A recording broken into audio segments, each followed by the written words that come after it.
Maar het openen van de dwarren wordt van de middag de nieuwe bibliotheek van Stiens in gebruik genomen. De biep is inrichten nevens de laatste trends met kleuren en thema's om boeken makkelijker vinden te kennen.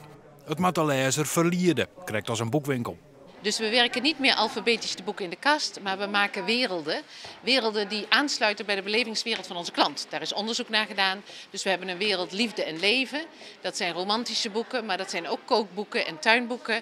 We hebben een wereld spanning en daar zitten spannende boeken in, maar ook informatie over auto's, reizen, spannende dingen. De verhuizing van de biep naar het multifunctioneel centrum is opvallend, want de Scalm zit in Zwierwaar. De exploitatie wie net rond te krijgen en de verste maaiwerkers gaan ontslag krijgen. Binnen ze net benauwd om maaikopken onder te gaan. Het grote voordeel is, eerst waren er 2 panden en nu is alles in 1 pand geconcentreerd.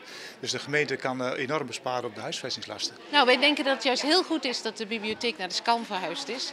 Want wij zitten ook mooi achter in het pand. Dus de bezoekers van de Scalm of van de bibliotheek lopen zo door de Scalm en zien dus ook wat de Scalm allemaal te bieden heeft. Dus het is eigenlijk een logische stap om dan ook naar de Scalm te verhuizen voor ons. Het hing het dus ook van de lezers aan. Wat vind je van de nieuwe bibliotheek?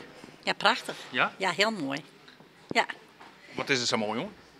Nou, ik vind de ruimte erg mooi en de opzet is heel mooi. Mooi overzichtelijk? Of, Mooi overzichtelijk, ja. Ja. Nee, is altijd mooi natuurlijk.